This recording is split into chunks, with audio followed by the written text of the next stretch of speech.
రామోజీరావు గారు like God father కదా మీకు, అంటే ఆయన ఎప్పుడు ఈ ఇన్సిడెంట్ సంబంధించి ఎప్పుడు మిమ్మల్ని టచ్ చేయలేదా? ఏదైనా హెల్ప్ అంటే రామోజీరావు గారు మాకు అన్నదాత, గాడ్ ఫాదర్గా మేము ఎప్పుడూ తీసుకోలేదు, కానీ మాకు అదే మూవీస్ ఇచ్చారు, మాకు ఈరోజు ఇలా ఫుడ్ తింటున్నా ఇక్కడ ఉన్నానంటే దానికి ఓన్లీ ఆయనే.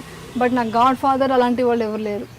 అంటే మేమే అలా ఇండివిజువల్గా వచ్చాను కాబట్టి అలాగే ఇండివిజువల్గానే ఇచ్చేసాను. ఈ ప్రాబ్లమ్స్ అంతా ఎప్పుడు నేను ఎవరి దగ్గర తీసుకెళ్ళలేదు నేను ఎవరి దగ్గర.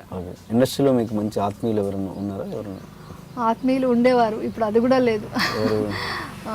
సుమన్ గారు, మన ఈటీవీ ఎండి సుమన్ గారితో మంచి ఒక రిలేషన్ ఉండేది, ఒక బ్రదర్ అండ్ సిస్టర్. ఆయనే చెప్పారు అన్నమాట, అందుకే నేను అంత ఇదిగా చెప్తున్నాను బయటికి. You are like my sister అని అన్నారు. విధి సీరియల్ చేసేటప్పుడు ఆయన సబ్జెక్ట్ కదా, స్క్రిప్ట్ కదా, ఇలా కావాలి అలా కావాలి షార్ట్స్ అని చెప్పి చేయించుకునేవాళ్ళు. చేసుకుంటున్నప్పుడు నాతో మాట్లాడుతున్నప్పుడు నా మాటలు ఆయనకి నచ్చి you are like my sister, మీకు ఏ ప్రాబ్లం ఉందో నాతో షేర్ చేసుకోవచ్చు అన్నారు. నేను అది క్యాజువల్గా నవ్వేసి వెళ్ళిపోయాను. తర్వాత రూమ్కి వెళ్తూ ఆలోచిస్తున్నా, ఒక ఎండి ఆయన అలా చెప్పడం ఏంటి, ఎందుకు చెప్పారు ఆ మాట అని ఆలోచిస్తూ మళ్ళీ వెళ్ళి ఫోన్ చేశాను. గెస్ట్ హౌస్కి వచ్చిన తర్వాత ఫోన్ చేశాను, సార్ ఇలా అన్నారు, మీరు సీరియస్గా చెప్పారా నార్మల్గా చెప్పారంటే, ఆయన మనస్ఫూర్తిగా ఉంటేనే మాట్లాడతారు. ఆయన చాలా ఓపెన్గా, చాలా సెన్సిటివ్, అయినా మనస్ఫూర్తిగా ఉంటేనే ఒక మాట అంటారు ఆయన. జనరల్గా లేకుంటే అందరూ ఎవరితో అలా మాట్లాడరు ఆయన. చెప్పాను, నేను మనస్ఫూర్తిగా చెప్తాను, మీకు తెలుసు కదా, ఆ ఫీల్ అయ్యాను, మీ మెంటాలిటీ, మీ క్యారెక్టర్, మీ బిహేవియర్ చూసి నాకు అనిపించింది, నేను చెప్పాను అనమాట. అలా చెప్పారు. నాకేమి ఇష్టమో అని ఆయనకి తెలుసు. ఒకరోజు ఇంటికి పిలిచారు, ఇంటికి వెళ్తే ఉప్మా చేయించి పెట్టారు. నాకు ఉప్మా అంటే ఇష్టం. ఏమన్నా మా ఇంట్లో కూడా ఎవరికి ఇష్టం ఉండదు, నీకు ఉప్మా అంటే ఇష్టం ఏంటి అంటుంటారు. వేడి వేడి ఉప్మా ఉంటే అన్ని వేసి జీడిపప్పు నెయ్యి అన్నీ కలిపి వేస్తే ఇష్టం. అది చేయించి పెడితే నాకు ఫెల్ట్ వెరీ కళ్ళ నీళ్ళు వచ్చేసాయి నాకు. తెలిసింది ఎప్పుడో మాటలు చెప్పున్నాను లొకేషన్లో, అందుకని ఆయన చెప్పారనమాట. సో ఆయనకు అప్పుడు ఉండేది కూడా, బయట సీరియల్స్ ఎందుకు మన ఈటీవీలో చేసుకోవచ్చు కదా అంటే, నేను అప్పుడు అన్నాను, అవును సార్ మీ సీరియల్ అయినా ఒప్పుకుంటే ఎలా అవుతుంది, బయట కూడా వర్క్ చేస్తే కదా, మేమైనా మీ ఇలాగా డబ్బున్న వాళ్ళమా, మేము డబ్బు ఇలా మాట్లాడేదాన్ని. ఇలా మాట్లాడుతున్నాను, నేను డబ్బు మనిషి కాదండి, మీరు వర్క్ గురించి మాట్లాడడానికి ఇలా మాట్లాడుతున్నారు, మీకు కావాల్సిన ఇక్కడే ఇంకొక సీరియల్ చేసుకోండి అని చెప్పి అగ్నిగుండం టైంలో చెప్పారు కూడా. మీకు ఎన్ని వర్క్ కావాలో చేయండి, ఇక్కడ ఎన్ని సీరియల్స్ అయినా ఇక్కడ చేయండి, వర్క్ చేయండి అన్నారు. అనుకోకుండా అప్పటికే క్యాన్సర్ లైట్గా స్టార్ట్ అయింది అగ్నిగుండం టైంలోనే.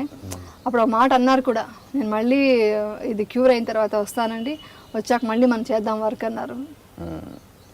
ఆ టైంలో కలిసారా మీరు హాస్పిటల్లో? యాక్చువల్లీ నాకు అది తెలియనే లేదండి. ఆయన క్యూర్ అయిపోయారు అనుకుంటున్నాను. 2010లో మాట్లాడారు. 2010లో ఒకసారి ఆయన ఫోన్ చేయించారు, ఎలా ఉన్నారు యమునా గారు. ఆయన అది ఉండదండి, నేను ఒక ఎండీని అలా ఉండదు. ఆయన గుర్తొస్తే ఎలా ఉన్నారు అడిగారంట, ఎవరో నంబర్ ఇచ్చారు, ఇమీడియట్గా కాల్ చేశారు. నాకు షాక్ అసలు. సార్ అదే ఇది నేను అన్నాను. బాగున్నారా జయంత్ గారు అని అడిగారు. అంటే నా హస్బెండ్ పేరు గుర్తుపెట్టుకున్నారు ఆయన. అంటే ఆయన ఏమి మర్చిపోరండి, తన మనుషులు అనుకుంటే మర్చిపోరు.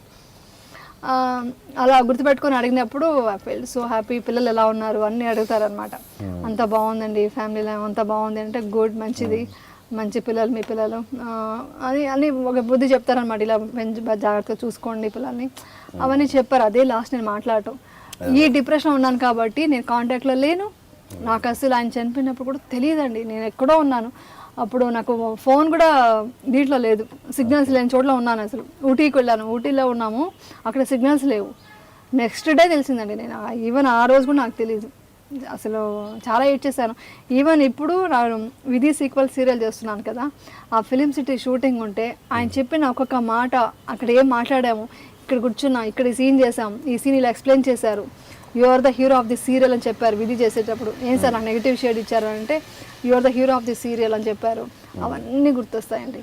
ఇట్స్ ఎ గ్రేట్ పర్సన్ అండి, మై బ్రదర్. బాధగా ఉంటుంది, ఏం చేయలేము. మీరు ఊటీకి మొన్న కూడా మనం మాట్లాడింది మీరు ఊటీలో ఉన్నప్పుడే కదా? My daughter is studying there. అక్కడ అందుకోసం వెళ్తున్నారు? అందుకనే వెళ్ళాను. అక్కడ సిగ్నల్స్ లేకుండా తెలుసుకోలేకపోయాను. తెలిసి ఉంటే రాకుండా ఉండేదాన్ని కాదు. అందుకే అసలు క్యాన్సర్ ఇంత సీరియస్గా ఉందని కూడా నాకు ఎవరు చెప్పలేదు. అంటే ఎవరితో కాంటాక్ట్ లేను కదా నేను, సో కాబట్టి నాకు ఏమీ తెలియదు. Okay okay. ఊటీలో ఏం చదువుతున్నారు పాప? ఇప్పుడు 7th స్టాండర్డ్ చదువుతుంది. 7th. పెద్ద పాప? పెద్ద పాప ఇప్పుడు ఇంజనీరింగ్ ఫస్ట్ ఇయర్ చెన్నై. పక్కన నిలబడితే ఇద్దరు సిస్టర్స్ లా ఉంటారు, అందరూ అలాగే అంటారు. ఈవెన్ స్కూల్కి వెళ్ళేటప్పుడు కూడా మై సిస్టర్ వచ్చారు అనేవాళ్ళు. నో షీస్ మై మదర్ అనేది. But they enjoy. మా అమ్మాయికి ఇష్టం అది. మా అమ్మాయి అసలు అప్రిషియేట్ చేస్తుంటుంది. నాకు తెలియదు నేను పెద్దగా అందం గురించి అది బ్యూటీ గురించి అవంతా నేను పెద్దగా నమ్మను, కానీ యూఆర్ సో బ్యూటిఫుల్ మా అసలు అని అంటుంది. ఏదో మా మమ్మీ జీన్స్ అంతే అంతే. నా ఏదో స్పెషల్ కేర్ ఇవంతా ఏమి ఉండదు. నార్మల్ ఫుడ్ తింటా, నార్మల్గా ఉంటాను. జీన్స్ అంతే, సిస్టర్ లాగే ఉంటాను.